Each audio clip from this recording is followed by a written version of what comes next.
My name is Joe Schoen. I'm the city engineer here with the city of Gillette, and we just wanted to walk through a little bit about the priorities and projects you're going to be seeing this year. So one of the big things we have to do is we in the engineering department have to be able to go talk to all the other divisions. So we have the water division, sewer division, streets, part of the storm drains we always look at. So whenever there's major things of potholes, whenever there's water main breaks, whenever there's sewer plugs, a lot of the things that we have to be able to do is look at these and encompass where the best investment is for the city projects. So with the money, we're looking at investing in what makes sense. And I'll just take this year's example of Monte Vista. We have on Monte Vista Lane, we have water concerns, we have sewer concerns, and we have street problems. With those three, we're able to tie a project together. And so we're not just doing a water project and resurfacing. We're not doing just sewer and then resurfacing the street, or even just a street project that covers up some old or aged water lines that are breaking. Then look at the real priority of saying, okay, where's the best value for what we can do? Of course, money is not unlimited, so we got to be able to put the budget to the project and then be able to align that with the revenues that we generate within the 1%. So some of the smaller projects that we're looking at doing, we have the crack sealing project that we have. So we'll have a little bit of crack sealing in the spring and then another one in the fall. We have another smaller project with chip seal. So we're going to be doing some chip sealing the streets that we've been doing in the recent past. You've seen some chip spreaders and some rocks and everything that we coat then with asphalt on top of it. The other smaller projects we have like a retaining wall project we're going to be looking at doing. So we have some of those smaller ones that are much less than $500,000 in price, but they're definitely needed because they extend the life of our streets. So at 4J and West 4J, that would be an irrigation project and a beautification project. So we're doing new irrigation, sod conversion, new trees, some new plantings. It's going to minimize the amount of time we have to do on the park. So 1B of that beautification project is actually the other side of 4J. So we're looking on the east side of 4J between Lakeway and West 4J. So you'll see some work there too.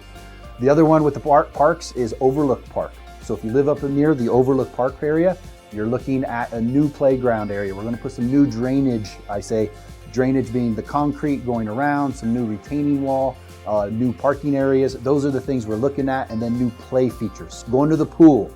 So the big one this year is going to be the closure of the pool. It's going to be a 2-year project. So the big thing on it is we are starting the design. So the design got moved forward. We hired a consultant. They're going to break it up into 2 phases. We have the first phase being the demo of all of the existing pool. Then we have the other project, which is going to be bidding the construction of the new pool. So with other projects we're overseeing and managing this year, we're having the 4J and Box Elder Rotomill and Overlay project is what we're calling it.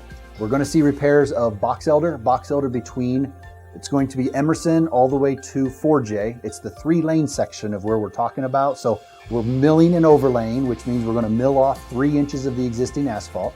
We're going to do soft spot repair. So any of them that's really damaged, that's really alligator cracking, or is a big pothole or a bump in the road, we're going to get those things fixed up. Then we will be able to put a new 3-inch overlay over the top of it.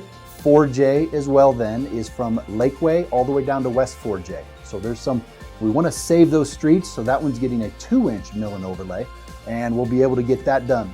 Both projects are expected to be started after school ends. We will be able to start both of these projects, and we're expecting to be done in the early fall. So they'll take all summer. The biggest thing about Box Elder, we are anticipating closing Box Elder so that through traffic cannot go all the way through. We're working with the local residents to make sure that they can get into the local cul-de-sacs, the streets, their driveways. From that standpoint, we're going over to Monte Vista. So with the Monte Vista water line project is what we're calling it.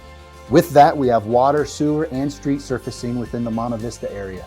So that's kind of coming from Butler Spaeth all the way over to Cimarron. So the big thing with that, reconstruct the street, having a couple of utilities, it's going to cause a huge impact to the local residents. So we got to be able to work through all of that. Traffic control, detour routes, everything like that will still be around. Be paying attention to the signs, but we'll be able to get that done. And that one will probably go all the way through October. We also have Foothills. So Foothills Boulevard, there's a stretch of it getting done that we are looking at the base of the hill. Is kind of tell everybody where it's at. We're looking at the base of the hill through there.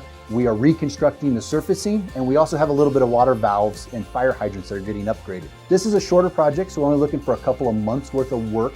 Therefore, we're looking at probably, I'm gonna say June, July, and then be done before school. We're going to send newsletters out to some of these bigger projects as well. Monte Vista being the lead one, we are affecting the neighborhood. So please look at those newsletters. You can always go to the City of Gillette's website. We're putting a new banner on there, so it's on the front homepage of the website. and you'll see this banner for 2022 construction projects. Click on that, it'll take you to an interactive map. You'll be able to zoom everywhere and know exactly what's going on in town with our projects. Then you can just call at any time. There's contact information. You can call down to City Hall in the engineering department